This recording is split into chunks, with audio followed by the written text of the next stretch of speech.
Allonte's hands trembled. He held a rusty old shovel like a weapon. Across the dusty room, Mercedes gripped a jagged piece of wood.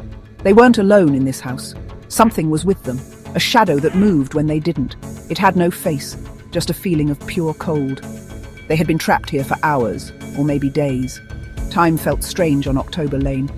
The old grandfather clock in the hall was stuck at midnight. Always midnight. The air was thick and smelled like damp soil and something sweet, like rotting flowers. Every creak of the floorboards was a new threat, every whisper of the wind a new warning. They had found the source of the trouble. It was in the basement, a thick, gnarled root, as black as tar, pulsed with a faint, sickly light. It snaked out from an old, brick-lined well in the centre of the room. This root was the heart of the house, the thing that kept them locked in this twisted version of reality. They had to destroy it, but the shadow, the creature that guarded it, wouldn't let them get close.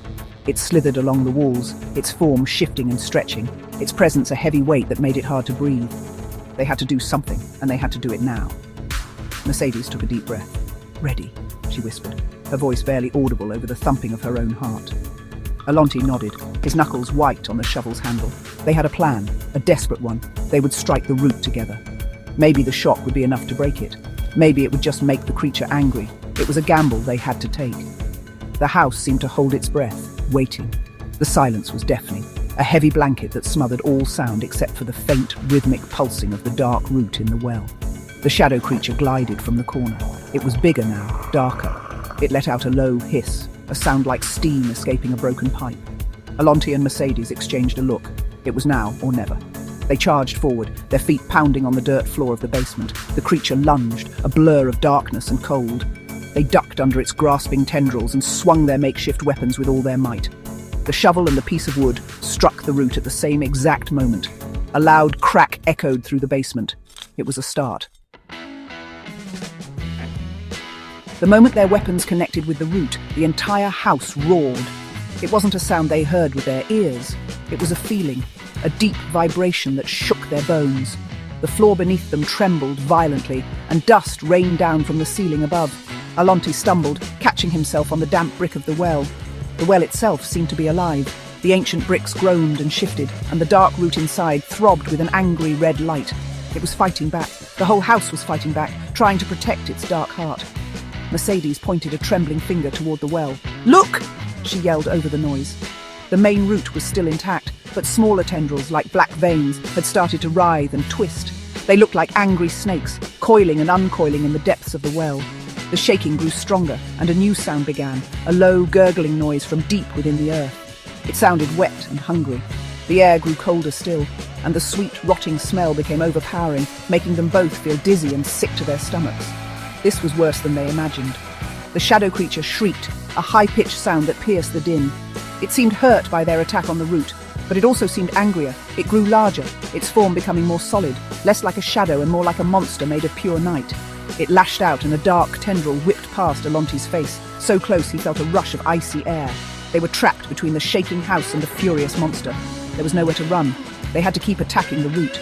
It was their only way out of this nightmare. With another shared glance, they prepared for a second strike. They had to time it perfectly, dodging the creature while the ground itself tried to throw them off balance. "Again!" Allonte shouted, his voice hoarse. They lunged forward once more, their feet slipping on the unsteady dirt floor. The creature swiped at them, but they were ready this time. They ducked and scrambled, their eyes fixed on the pulsing black root. With grunts of effort, they swung again. Another loud crack echoed, louder this time. A deep fissure appeared in the root's tough bark. As the new crack split across the root, the gurgling from the well intensified. Then it happened. A thick black liquid began to bubble up from the depths. It wasn't water. It was oily and dark, like crude oil or ink, and it smelled absolutely foul. The goo oozed over the sides of the well, spilling onto the basement floor. It moved with a purpose, spreading out in thick, slow-moving puddles. Where it touched the dirt, a strange sizzling sound filled the air, and wisps of foul-smelling smoke rose up. The stuff was poison. The shadow creature recoiled from the black liquid. It let out another hiss, but this time it sounded like it was in pain. A drop of the goo had splashed onto one of its shadowy limbs, and the limb sizzled and dissolved like sugar in water. The monster, the guardian of the root, was afraid of the black goo. This was it. This was their chance. The very thing the house was using to defend itself could also be its weakness. Allonte saw the look of realization in Mercedes's eyes. They had a new plan, a better one. They didn't need to strike the root directly anymore. They just needed to get the goo onto it. Allonte grabbed his shovel, not to swing it, but to use it as a tool. He scooped up a glob of the thick black liquid. It was heavy and clung to the metal with a disgusting sucking sound. The creature saw what he was doing and lunged, trying to stop him. It moved with a desperate speed, its shadowy form contorting in fear and rage. It knew what they were planning. It knew that the black ooze was deadly to its master. "Mercedes now!" Allonte yelled. As the creature swiped at him, Mercedes jabbed at it with her pointed piece of wood, distracting it for just a second. It was all the time Allonte needed. He flung the shovel forward, sending a great splash of the black goo flying through the air. It sailed over the creature's head and landed squarely on the main root inside the well. The effect was immediate and horrifying. The root screamed. It was a sound that was both high-pitched and deep, a sound of pure agony that vibrated through the very air.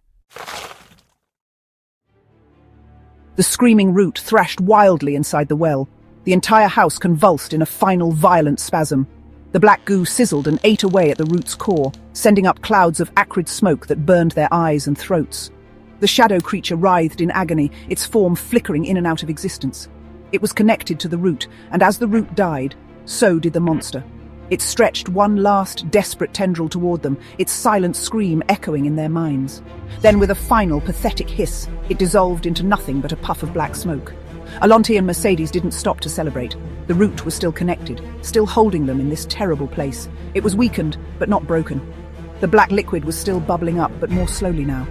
"We have to break it completely," Mercedes shouted, pointing at the deep, sizzling fissure. They had to finish the job before the house collapsed around them, or the root somehow healed itself. The shaking was getting worse, and they could hear the sound of wood splintering and glass shattering from the floors above them. They worked together, using their shovel and piece of wood to splash more and more of the black goo onto the dying root. Each splash was met with another agonizing shriek from the house and another violent tremor. The root was turning grey and brittle where the goo touched it, crumbling away like ancient rotten wood. They could see the final, thickest part of the core was all that remained. It pulsed with a faint, fading light, a dying heartbeat. They knew one more good hit would be enough to end this nightmare for good. Gathering all their remaining strength, they wedged the sharp end of Mercedes's wooden plank into the main fissure. Then, using the back of Allonte's shovel like a hammer, they began to strike it. Bam! A crack shot up the root. Bam! The whole thing groaned. The house gave one final deafening roar of protest. With one last mighty heave, they hammered the plank deep into the root's core. There was a sound like a giant tree snapping in half, a final earth-shattering crack, and then silence. The final splinter had broken. The silence was the most shocking thing of all. The shaking stopped. The gurgling from the well ceased. The foul smell vanished. Allonte and Mercedes stood panting in the sudden absolute quiet of the basement. The black root was now just a dead grey husk, crumbling into dust. The black goo had sunk back down into the earth, leaving the dirt floor merely damp. The oppressive, cold feeling that had haunted the house was gone. It was just an old, empty basement now. A wave of relief washed over them, so powerful it almost brought them to their knees. Without a word, they turned and scrambled up the basement stairs. They burst through the door into the main house and kept running. They didn't look back. They ran through the dusty living room, past the grandfather clock that was now ticking softly. They threw open the front door and stumbled out into the sunlight. It was blinding. The air was fresh and clean. Cars drove by on the street, and they could hear birds singing. It was the real world. They were back. They were safe. The house on October Lane stood silently behind them, looking like just another old, abandoned building. They walked away from the house, not stopping until they were several blocks away. They sat on a park bench, the warm sun on their faces, the sounds of normal life a comforting balm. The terror was over. They had faced the monster and won. They had broken the curse of the house and escaped its temporal prison. They looked at each other, their faces smudged with dirt, their clothes torn. They didn't need to speak. They both understood what they had just survived. They had stared into the heart of a nightmare and found their way out together. As the afternoon wore on, the memory of the shaking house and the midnight goo began to feel distant, like a bad dream. But they knew it wasn't a dream. They would carry the scars, both seen and unseen, forever. They understood a truth that day that they would never forget. Some places are different. Some places are wrong. And even when you escape a place like the house on October Lane, a small piece of it, a tiny dark splinter of the memory, stays with you forever. It becomes